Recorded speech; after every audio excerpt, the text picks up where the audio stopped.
All right, my brain is still trying to process what happened in this basketball game. The New York Knicks win up against the Miami Heat at Madison Square Garden, the final score being 100 to 98, and the New York Knicks improve to 9 and 6 on the season, which is 3 games above 500.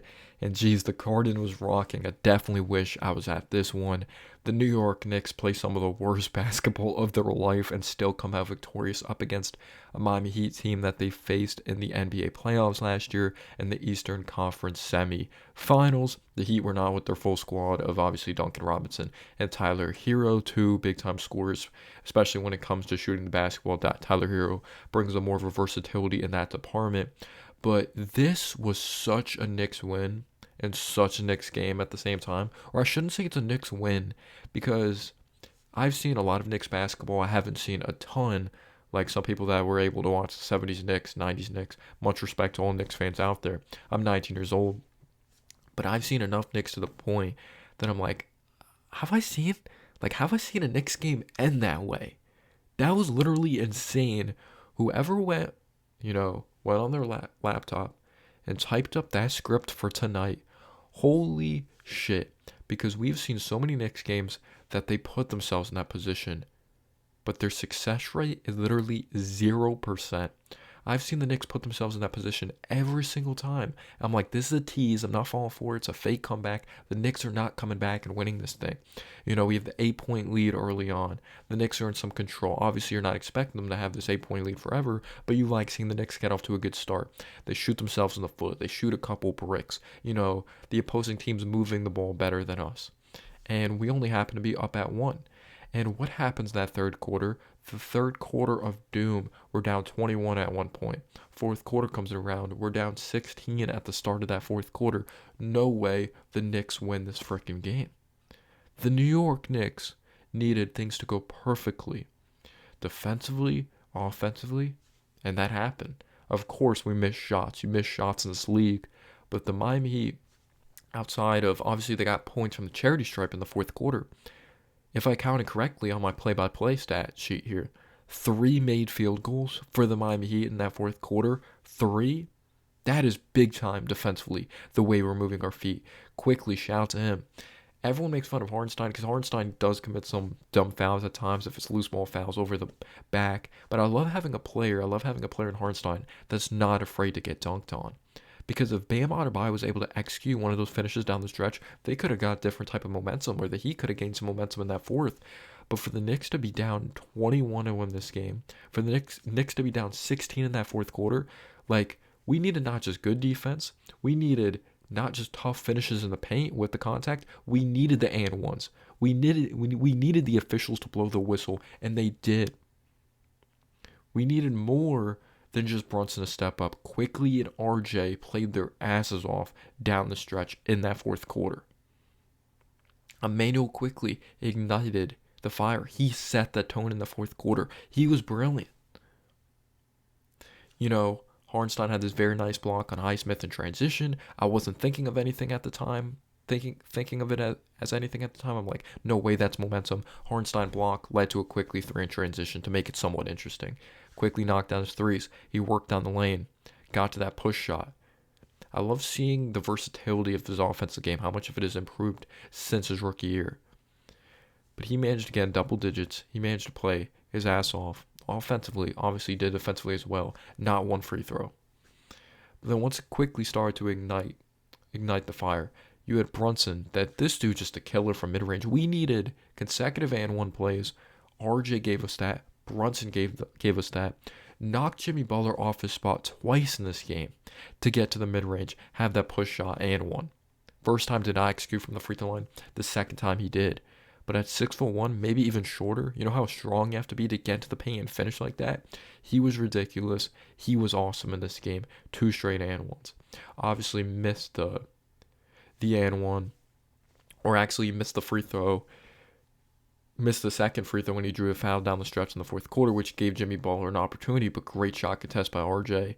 Jimmy Butler loves falling, loves flailing his legs to try to draw a foul. He's a difficult shot maker, he really is.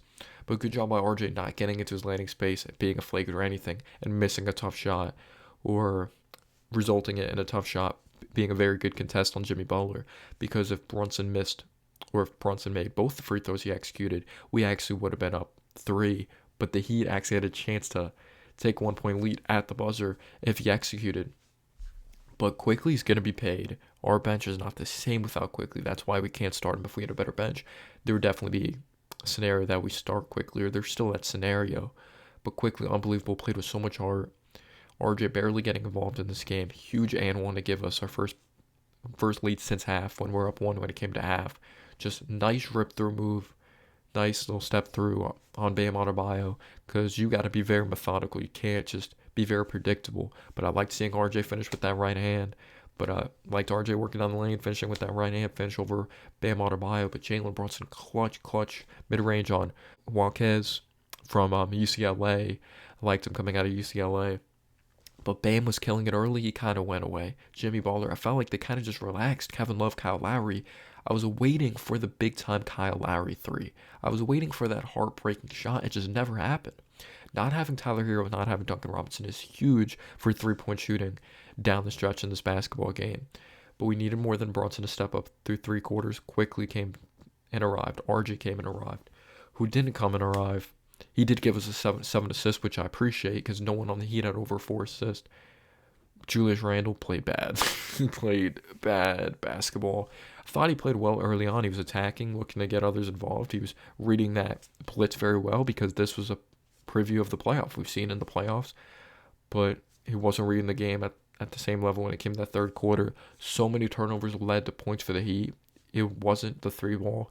Just when it came to Bam Adebayo face up, mid-range jumper, knocked it down over Mitchell Robinson. We weren't getting those offensive rebounds, but transition points off of turnovers were definitely huge.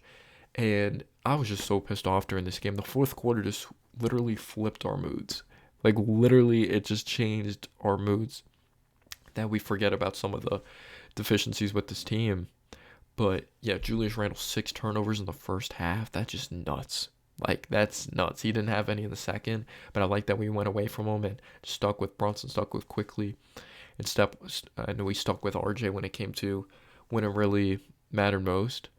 But when it came to turnovers, when it came to rotations, we would have RJ out there. I'm like, all right, that's a good amount of minutes to rest him, put him back in. He's out there 4 minutes, has 2 straight great plays, and then we take him out. That made no sense. Riding with Josh Hart for like 11, 12 minutes was really frustrating. So Randall still finished in double digits. He didn't play smart defensively. He had some bad turnovers. Felt Hartenstein actually played better than Mitch in this game. I liked how physical Hartenstein played down the stretch in this game. But it was Quickly. It was RJ. It was Jalen Brunson. Jalen Brunson with 24. You know, you hit a 3, kind of forced one in that fourth quarter, but operating from the mid-range, operating inside, 24 points for Brunson. You want to see the assists go up. RJ, 17 points on good efficiency. Didn't get crazy involved in this game. Still got a decent amount of shots. But for someone that has been getting it going, or has been having it going this season, you want more shots from him. And Emmanuel Quickly, shout out to him, over 20 points. You look at Emmanuel Quickly stats here. Yeah, you had 20 points on 8 of 17. Shooting, you probably want to see Grimes get involved more, or when he does, you want to see him be more aggressive. But the Heat are one of the best defensive teams in the league. This is a team that won 7 in a row. They obviously lost to the Chicago Bulls. No Tyler Hero, big-time scorer. No Duncan Robinson. Both those guys are very capable of getting hot in this league. But Kyle Lowry, I thought he wasn't really super aggressive. Josh Richardson, he had 15, but like 7 of those came very early on. Jimmy Butler, 23 points, 7 of 14. Bam Adebayo, 21 points, 12 rebounds. I thought he played a solid game. But Highsmith wasn't knocking down those open threes for you. Kevin Love wasn't, so that's huge.